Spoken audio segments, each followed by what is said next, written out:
Support for the Heel Tough Blog podcast comes from Manscaped, who is the best in men's below-the-belt grooming. Manscaped offers precision-engineered tools for your family jewels.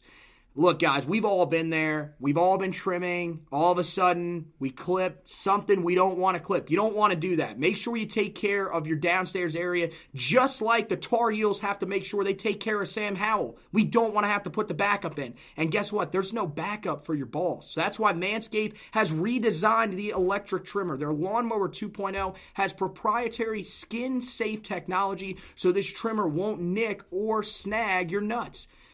That's right, manscaping accidents are finally a thing of the past, and come on, guys, don't use the same trimmer on your face that you're using on your balls. Let's just be honest, that is disgusting. Manscaped also has the Crop Preserver, an anti-chafing ball deodorant and moisturizer, so you don't have to use any of those powders or whatever. You already put deodorant on your armpits. Why not put deodorant on the smelliest part of your body? Right now, you can get 20% off plus free shipping with the code BIGHEADS. That's all one word, BIGHEADS, at manscaped.com. Always use the right tools for the job. Your balls will thank you. Get 20% off and free shipping with the code BIGHEADS at manscaped.com. That's 20% off with free shipping at manscaped.com, and use the code BIGHEADS to get your Manscaped product today.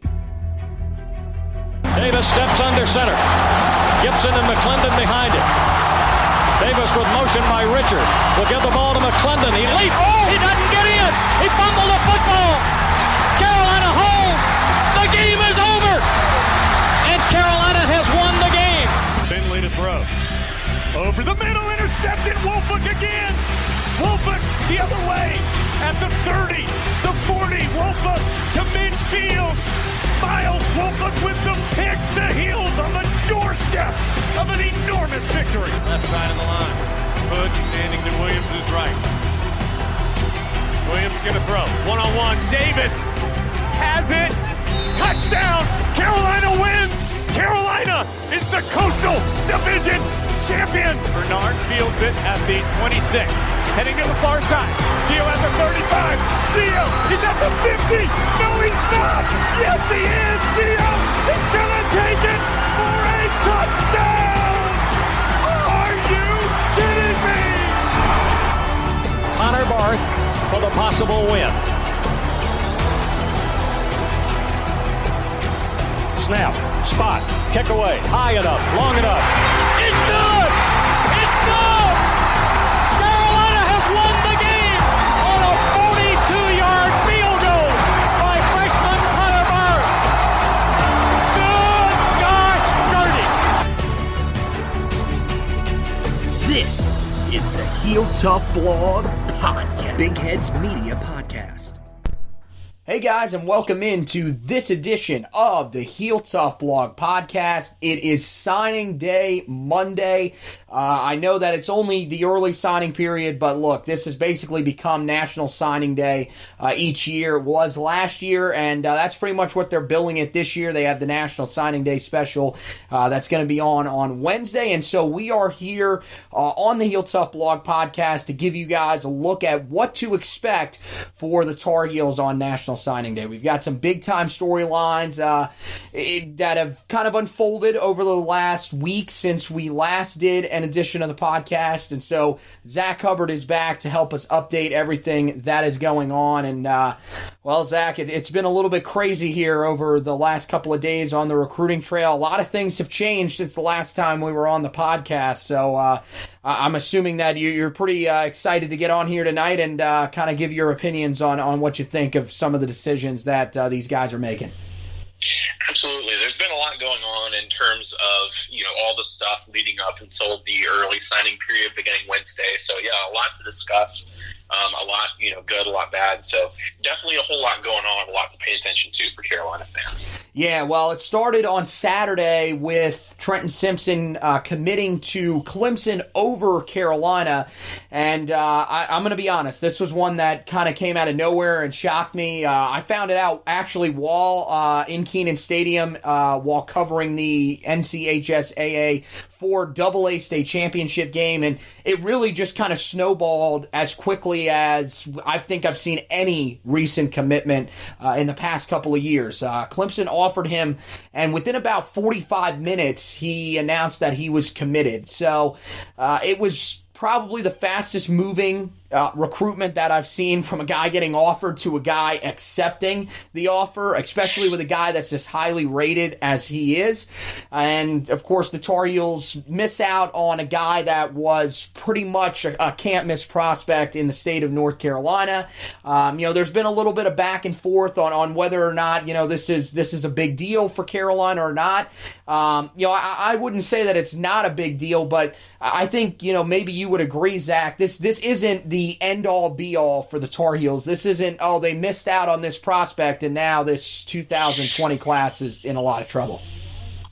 I wouldn't say so. I think that Carolina already has a really good class, a top 20 class for a program that is building for the future, building to be on the rise.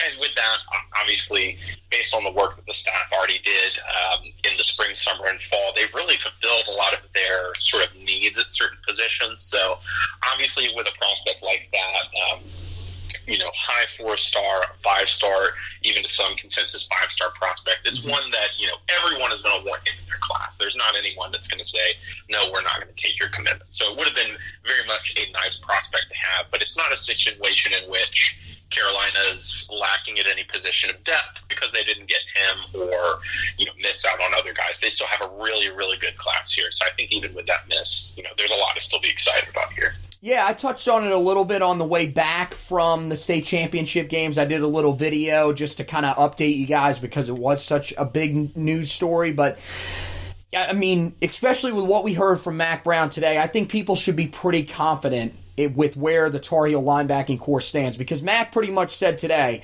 that all of the juniors that are on the roster he is expecting back next year, which means that if we're reading into it right, that means that Chaz Surratt has told him, or at least told other coaches on the staff or people around the team, that he is not going to go to the NFL draft. He's going to stick around and play out his senior year at Carolina, which is honestly probably the best thing to do for him, considering that he only has 1 year at the position, had a really good year, and it makes sense why NFL teams would want to get him in and kind of mold a guy that's still that raw. But I think it's a good idea for him to stay behind, and if he does, you got to think, the Tar Heels linebacking core will return just about everybody. The only guy they would lose is Dominique Ross. And there are some guys that we would expect to see in a bigger role next season that, showed some pretty decent signs when they got a chance this year. Guys like Eugene Asante, a guy like Kadri Jackson, two guys that didn't play a whole lot, but when they were on the field, showed some flashes that had people encouraged. Matthew Flint is going to be back next year as well. Of course, coming back from a leg injury that he suffered early in the year that caused him to miss just about every game of the season outside of the first 2 games. So I think that it's one that you would like to have. It was a guy that, to me, I feel like it was more disappointing because of the fact that Carolina was in the driver's seat for so long after Clemson, his Auburn decommit, that it felt like, if Clemson doesn't offer, it's a foregone conclusion. And we knew that when Clemson offered, he would at least entertain the idea. I think that we thought, because of the fact that Mack Brown, the staff, as well as really, let's be honest, most of the Tar Heel fan base had shown him that he was not only a guy that they could use, but was a guy that most people felt they needed in this class. And he said that he wanted to go to a place where he was going to be needed, not just another guy.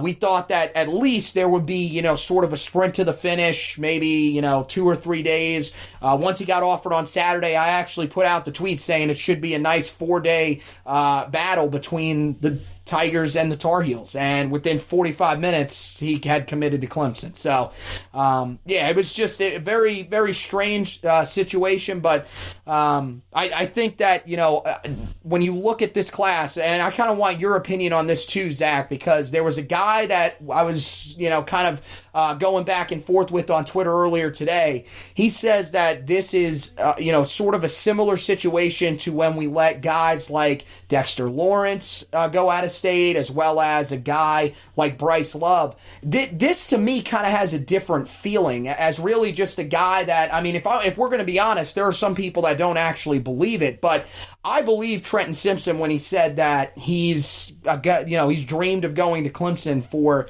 his entire career.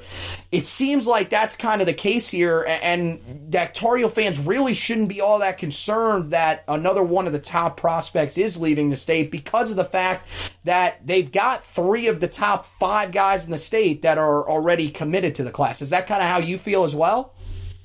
I would say so, and I think specifically with Trenton, it's a situation where there were sort of rumblings of Clemson always being in the background in this recruitment if they went out and offered. You've had some of those similar situations in the past where you've had elite prospects like the ones you mentioned, like the Dexter Lawrences or the Bryce Loves leave the state. Really a few things with that. First off, especially in this period of time with the run of success that Clemson is having, not only recruiting in this area, but recruiting nationally, it's really hard to go up against them in any recruiting battle. They have the number 1 class right now. They have 5 stars upon 5 stars, 4 stars upon 4 stars in the class.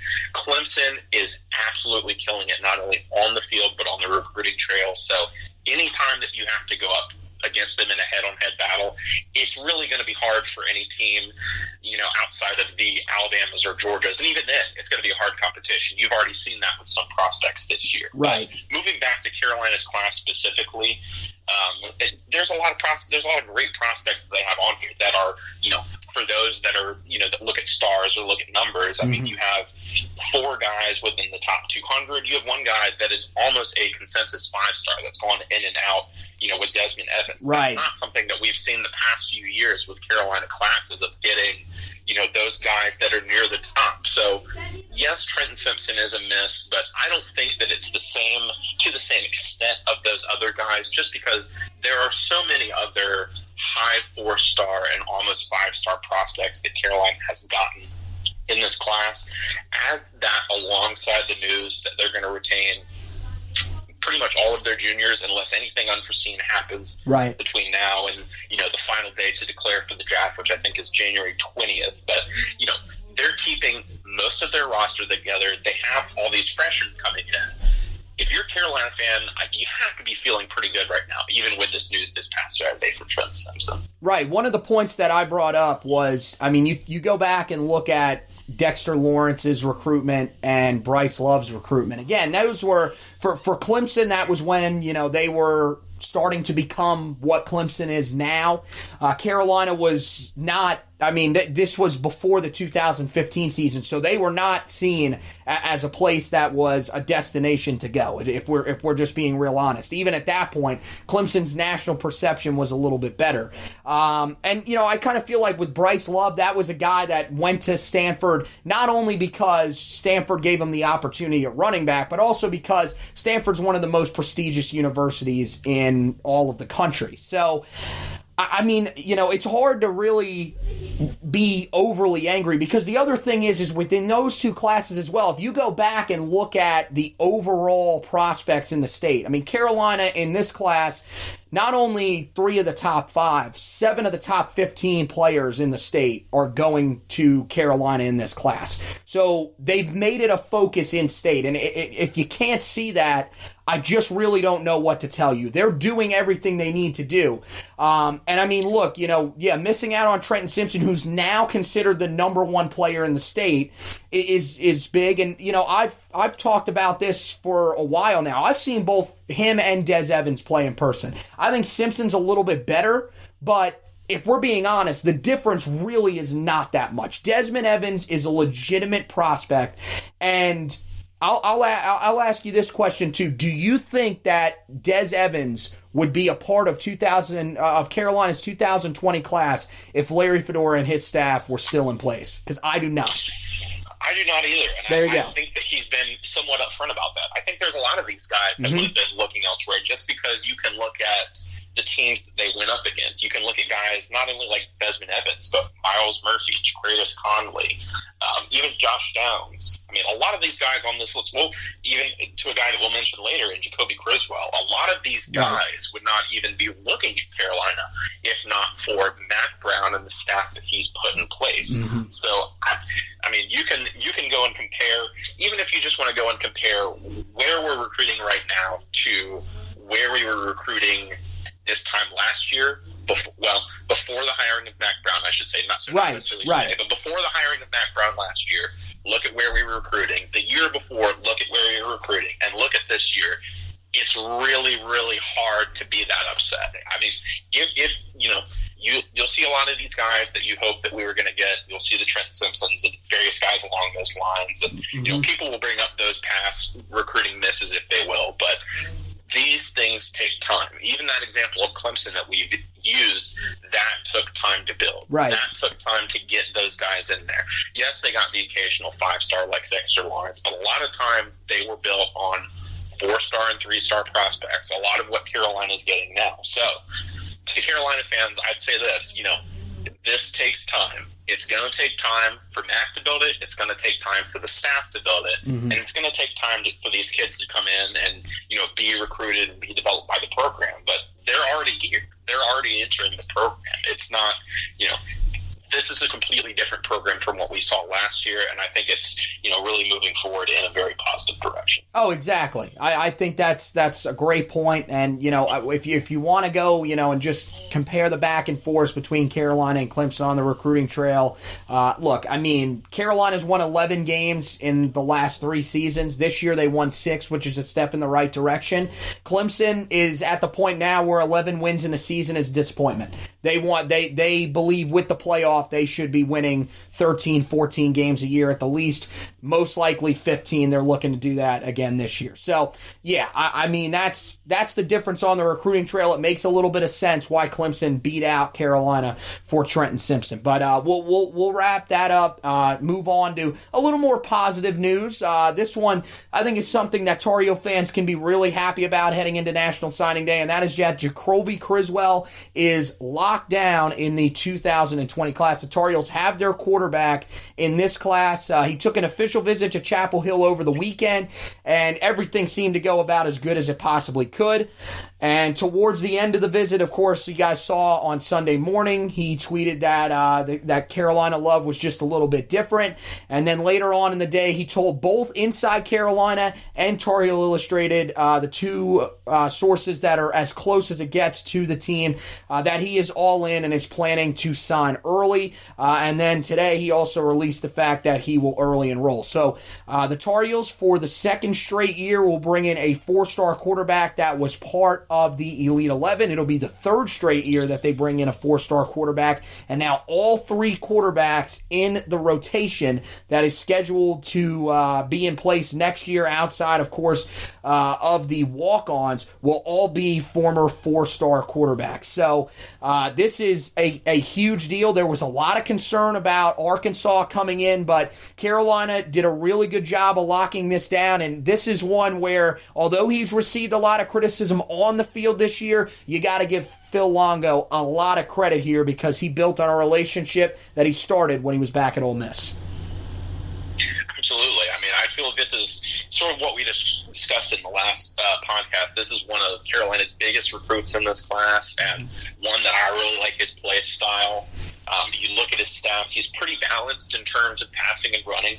Really has the ability to do both, which I think is the ideal fit for what Phil Longo wants to do with his offense. He wants to be able to run the quarterback as well as to pass the ball. I think another aspect, and some of that will depend on how Jace Ruder recovers going into this season, but the staff wants to have a backup quarterback so that they can run Sam Howell. They can use that part of the offense. This past season with Jace injured, that wasn't really an option that they would have. So not only will having Jacolby in here help the team overall by his own play, but just his presence as a backup option, as a safe scholarship quarterback option, will allow the offense to do more.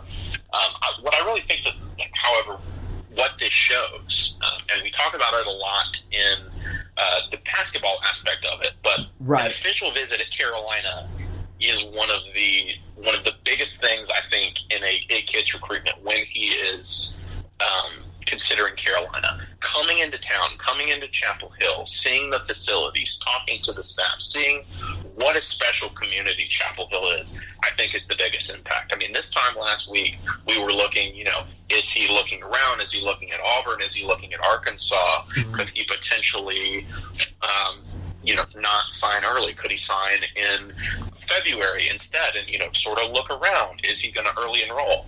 And he went into this weekend, went into the official visit, and locked both of those things up. He's now an early signee and early enrollee just based off that official visit. So I think that shows not only what Chapel Hill as a town and Carolina as a university can sell, but really the focus that we've seen from this staff of being relationship-based and being one that, picks out kids that they really want and showing them, you are the guy for us. You are the guy that we want to lead this team and to lead this university. And I think that resonated with Jacolby and his family this past weekend. Yeah, this was a huge step in the right direction, I think, for Carolina, because in past years we've seen guys now, they haven't always come on this last week before the early signing period or, before the previous normal signing period when they didn't have the early signing period. But most of the time when these guys would come on campus, they would leave without having locked it down. They would say that they liked what they saw, but they were still thinking some things over. This is a big step for Carolina to get this young man on campus and to get him to say, while there and while still having one more day left, pretty much he was locked up and signed in this class. He was going to sign his letter of intent, and not only sign his letter of intent, but enroll early. And you're right, because there had been some pretty significant rumblings that he might push back to February. And, that was huge because he was a guy from the start that not only was wanting to was not only wanting to sign early, was wanting to enroll early so he could get in and try to make an impact. So for Carolina to get it locked down was huge. The biggest thing I think for Carolina with the official visit is the timing. They nailed it by getting him in on the last week. And I know that people will probably go back and look at it, and we're going to talk about him here in just a second. But you look at the difference that made, and you wonder if maybe Carolina should have pushed a little bit harder for Clyde Pinder to take his official visit on the final week than to take it the week before. Because I feel like just having those guys on campus with guys that, especially for Criswell and Pinder, guys that they knew for a long time, because this was the big weekend where you had just about every single guy that's going to sign early. Everybody that's pretty much committed to this class already was on campus this weekend for their official visit. So you feel like that would have been a huge opportunity if you could have got both of those guys on there. I think Pinder, knew what he was doing, and I mean, look, it's his recruitment. You can't blame him. But for Criswell, it felt huge that they got him on campus to basically have the last crack at him and show them that, okay, this is what we're giving you. We've shown you everything.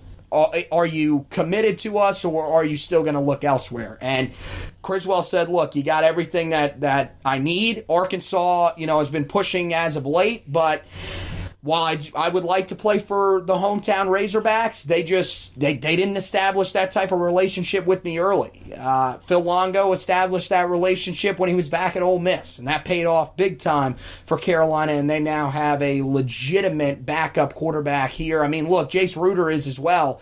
The interesting thing is look, I think we know that Sam Howell's going to be the starter going forward, barring something just unforeseen injury-wise or, something else that happens off the field.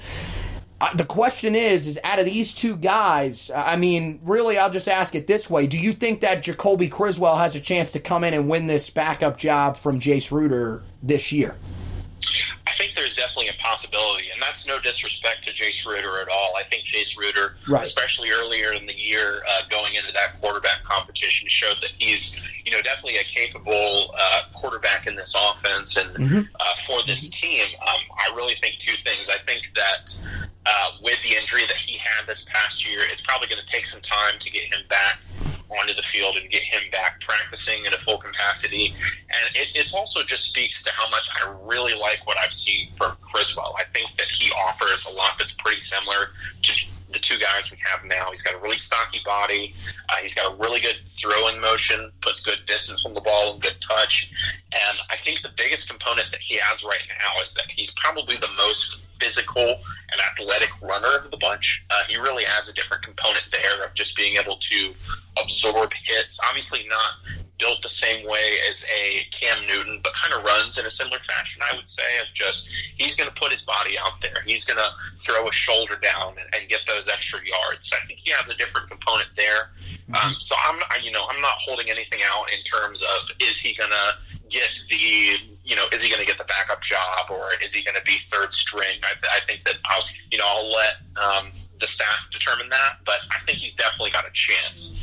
So that's definitely something that that we can discuss and watch going into spring practice, spring camp, and then going into the 2020 season. Well, if you want to know how good of a fit he is for this offense, Gabe Brooks of 24/7 Sports, his comparison for him, which they do for some of the high-end guys, Sam Howell. So, I mean, that's pretty much, that should tell you everything you need to know right there. This guy is a perfect fit for the type of offense that Phil Longo wants to run, because look at what Sam Howell did this year. And one of the things that I think is interesting when you kind of discuss whether or not he'll come in and have a chance, to maybe win that backup job, this was a guy that went into the Elite 11 camp back in, I believe it was in early July. Maybe it may have been late June when it started, but early July, and was not a guy that was expected to be one of the Elite 11 at the end of the day, and was a guy that consistently, every day, kept climbing up the board and up the board. So this is not a guy that is afraid of competition. He's going to come in,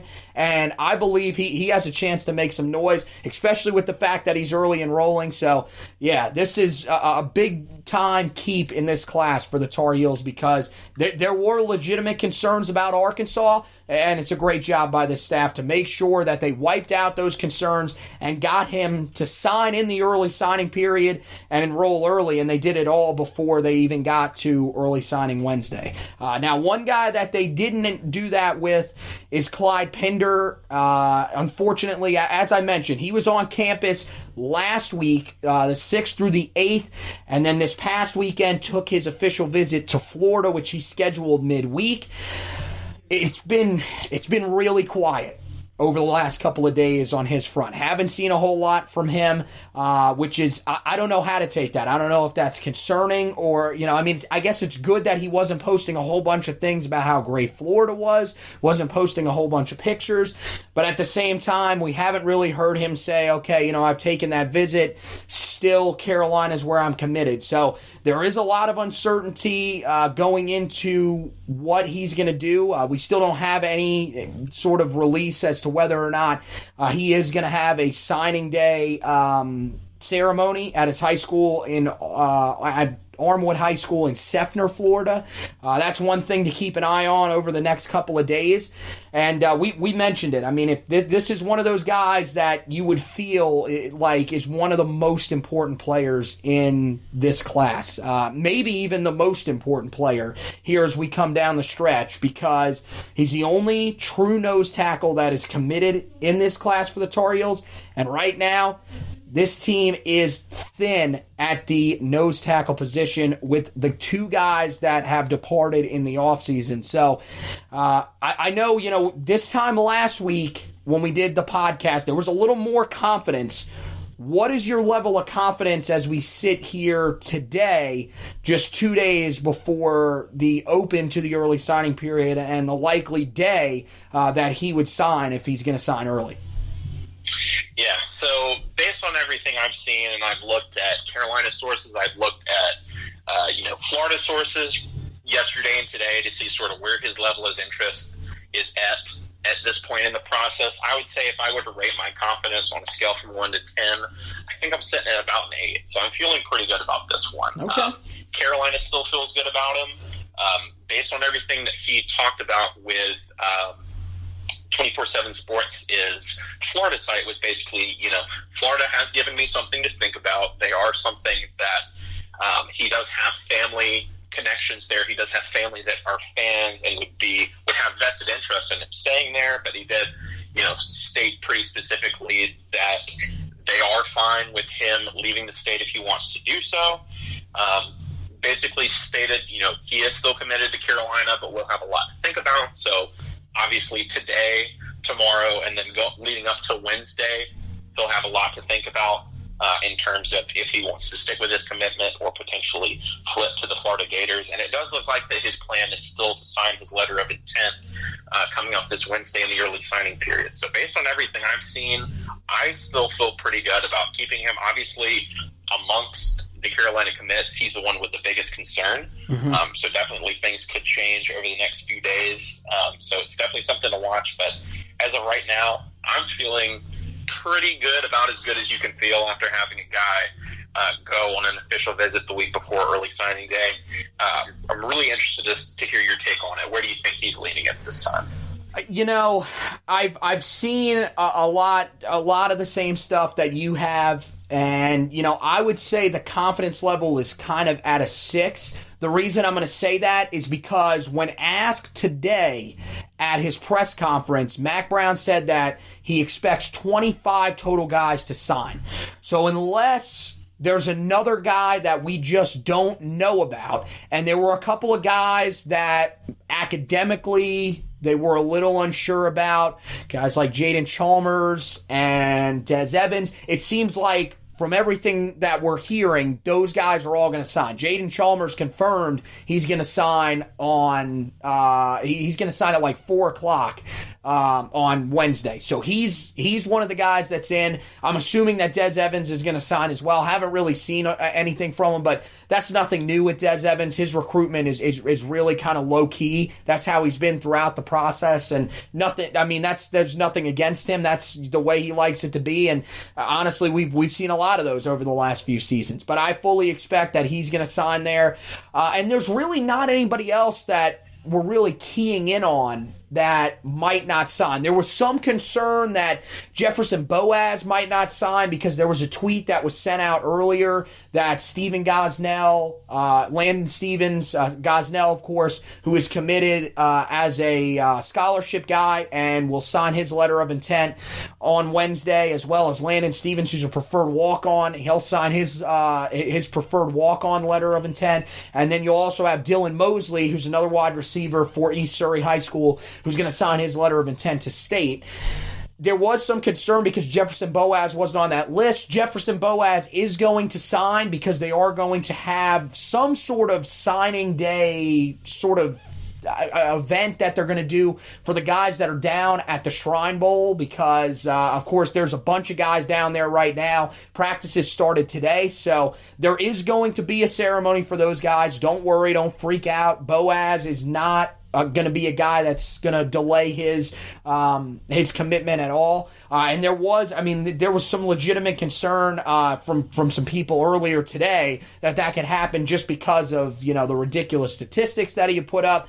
There's nothing really behind that, no concrete evidence, nothing from any of the people that are a little bit closer to Carolina than we are that's going to happen. So it seems like from just kind of narrowing down everything else, I would think that the guy that has to be left off that list is Pinder. And now, that doesn't mean that he's not going to sign early. It just means that the staff has not had it confirmed just yet. So, I mean, it's kind of a wait and see. I mean, it's interesting because usually by this time, you're going to have an announcement of some sort of ceremony or something that they're going to do at the school. And, a guy like Clyde Pinder, who's a 3-star guy that's going to the All-American Bowl in early January, he would be a headliner. Armwood High School would make sure to put out there that Clyde Pinder is going to be signing on Wednesday at said time.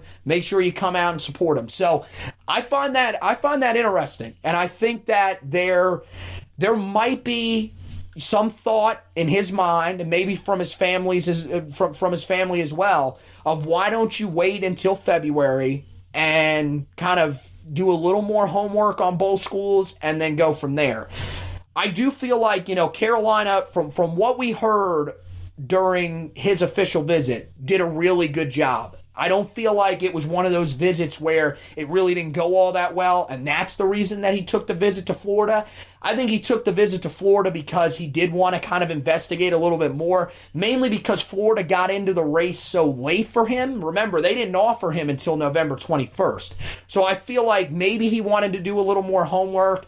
At this point, look, Florida is another one of those teams that is just on the rise when it comes to recruiting. They flipped a couple of guys here over the last few days, and they're really starting to add to their class late. Dan Mullen is a fantastic recruiter, so it makes a little bit of sense why a guy that's from the state of Florida, has family that has rooted for that university for a while, and, it's a closer school vicinity-wise, so his family will have the ability to travel and see him. It makes a little sense why he would want to go and at least take an official visit and see if maybe that is the right fit for him. But if I had to lean in a direction right now, I would say just because of how late Florida entered, I would say Carolina holds on to him. But I think as we go towards National Signing Day, these other two guys that we just talked about earlier, they're wrapped up and done. One's going to Clemson, one's staying committed to Carolina. This is going to be the guy that everybody needs to focus on. This is going to be the big storyline heading into signing day. And, look, we were hoping that maybe we would go in with a pretty quiet signing day, maybe, just worrying if Trenton Simpson would receive a last-minute offer from Clemson. That's not the case. You got a guy that is a key member of your class here, and you're going to go in a little uncertain as to whether or not they hold on to him. I think just looking at this class, as I mentioned, 25 guys expected to sign. 12 will enroll early. Of course, that's based on the number of seniors that are graduating. Transfers do not affect that number. So we've seen a couple of guys enter the transfer portal here. Brant Lawless, Sherrill, Roscoe Johnson, but that doesn't affect that number. It's only the seniors that left, so only 12 guys will be able to early enroll. As of right now, of course, Criswell confirmed it earlier today. Josh Downs confirmed it a couple of weeks ago, and then Cameron Roseman Sinclair confirmed it to me in person when I talked to him at the final game of his season at the playoff game between Myers Park and Richmond. But those are the only three that have pretty much publicly released that they're going to be early enrollees. Everybody else is kind of remaining a little bit quiet. There are some names that have been floated out there. Kind of like, I think there's about a list of 13 or 14 guys, and they'll have to figure out, which ones they're going to allow to enroll early. There'll be some guys that are no-brainers, some of the higher-rated guys that will go early. One of the guys that won't sign, actually two of the top guys that won't sign or won't enroll early, are Des Evans and Miles Murphy. Those two guys will not be enrolling early, but just about everybody else has a chance at least to enroll early. So of course we'll let you know with everything when it comes to the early enrollees. I think we'll find that out. Might actually find that out later on in the night on Wednesday when they do the National Signing Day wrap-up, where they'll have all the Carolina fans come in and be able to participate. All the season ticket holders come in and participate in the banquet. So I think that might be when we'll find out who the 12 guys are that will early enroll. So anything else you want to talk about before we get out of here and turn the attention towards National Signing Day on Wednesday? No, I think that's just about everything. At this point, we're going into the home stretch. Sort of like you mentioned, looking to see the guys that were early enroll. Sort of to wrap up what you mentioned, I would expect, in terms of what I would predict at this time going into Wednesday, I do think that all of the commits, all 26 will sign. I do think all 26 will sign with North Carolina at this time. Of course, as Mac mentioned, he did say the number 25. I don't know if that was if he misspoke or anything along those lines. If there's someone that's looking elsewhere, if it could be the situation that you mentioned with Clyde Pinder, of Clyde potentially wanting to wait until February, or anyone else, anything that we don't know about, right, or any situation. If I had to guess, I haven't seen anything, outside of that that would lead me to believe that any prospect is not going to sign. So that's going to be, my position as of right now. I think it will be a relatively quiet signing day in that regard. I think that we'll go ahead and finish up, everyone we're looking at in the 2020 class. Just as a quick note, I don't see a lot of, remaining targets going into the traditional February National Signing Day, but you never know. You never know in this day and age, and generally there's at least one or two that'll pop up. So that's definitely something to, continue to keep a lookout for. It's definitely something that I think could be a factor. I don't know for certain. I don't know any numbers or anything like that, but there's always something in recruiting to look for. So I would just say, let's get excited for Wednesday. Let's look forward to, January and February, see if we can get, maybe there's a few more 2020 spots. Maybe there's 2021 guys that jump on board. So, that's really sort of next on the slate going forward. Right. I think 2021 class will definitely become a big-time focus, and we'll probably talk a little bit about that, once we get past National Signing Day wrap-up and everything like that. In the 2020 class, I'll be interested to see, whether if they land Clyde Pinder or not, if they maybe look for another nose tackle with the unexpected transfer of Brant Lawless-Sherrill. Maybe they want to add a little more depth there. Some people I know were voicing some concerns about the offensive line. I'm not really behind that. I think they got some really good depth on the offensive line, especially at offensive guard. But you never really know. Yeah, there'll probably be about one or two guys that'll pop up there. Could look, to improve at kicker maybe. I mean, it's not going to be many. There are going to be a lot of guys that are going to receive offers, but of course we'll keep you guys covered on everything in terms of that. But look, now here we are. This podcast will be released sometime on Tuesday morning. And, we'll have you covered Wednesday morning with everything from the minute that it starts. The earliest guy that I've seen so far is Trey Zimmerman is going to have a ceremony at Roswell High School in Roswell, Georgia. Him as well as his teammate John Copenhaver, they should sign both there. So those are the first ones that we think will come in as of right now. There'll probably be a couple other guys that'll come in a little bit earlier and just haven't announced when they'll be signing, or maybe they're not going to have ceremonies until later in the day, but they will send in their letter of intent early. I believe that the fax machines turn on at 7 o'clock, which, by the way, the fact that they actually still use fax machines to this day when it comes to letters of intent just blows my mind, especially, I forget which prospect it was a few years ago, one of the very highly rated prospects, and I want to say it was somewhere either the 2016 or 17 class had an issue with sending in his letter of intent. They thought it was going to come in late. Everybody was absolutely freaking out. I can't believe they still use it, but yes, that is actually how they still do it to this day. So yes, the fax machine will turn on at 7 o'clock, and we'll be ready to go to have you covered with our live signing day thread. That'll be on the website, HeelToughBlog.com. Of course, all day on my account, the Heel Tough Blog account, as well as the Heel Tough Blog Facebook page. We'll be putting out links for you guys to make sure you check out everything so you don't miss a minute of any of the stuff that's going on. We'll give you live updates throughout the day on all of the guys that are going to sign, and of course, we'll try to give you as much information as we can about Clyde Pinder on that day as to whether or not he's going to sign or if he's going to push his decision back until February. And then after that, after it's all over, of course, we'll have the signing day recap article where we'll go back, look at every single guy that is in the class or has signed with the early class, and we'll also kind of give you a look at maybe some of the other areas that the Tar Heels could look to add some guys guys if they throw out a few more offers in the 2020 class. But it'll be a real in-depth article, so make sure you guys check that out. And then me and Zack will be back to break down the class for you here on the podcast. We'll tell you about all the guys that signed, and we'll also do a couple of I'm not going to say awards, but we'll pick our guys that maybe we think are a little underrated, maybe guys that we think can come in and have the an early impact that maybe some of the people aren't expecting.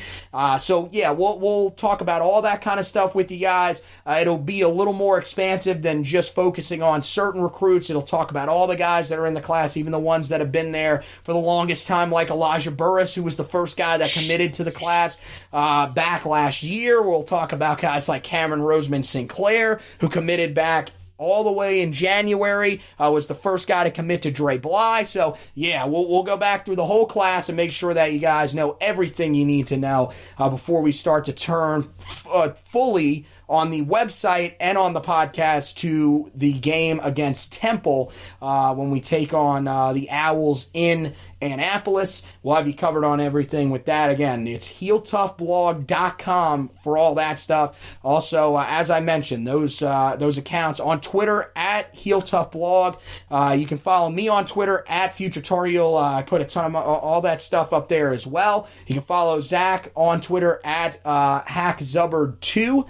And, of course, Josh Marlowe, who is the co-host for the regular season when we do the game previews and everything like that. He's at Joshua Marlowe 5 on Twitter. You can go to Facebook, Heel Tough Blog Facebook page. That's where you can find everything you need to know. As for the Heel Tough Blog podcast, it's on all of your major podcast websites. You can find it iTunes, Google Podcasts, iHeartRadio, Spotify, all of those ones. Make sure you rate, review, and subscribe to the podcast. We would really appreciate that. We're just, trying to get a little bit of feedback on the podcast. We hope you guys have enjoyed it. I know there's a lot of you guys that have stuck with us for a while, and we're glad that you're enjoying the podcast. So, want to thank Zack for co-hosting with me tonight. He'll be back later in the week to do the signing day recap. Want to thank you guys for listening, and as always, go Tar Heels!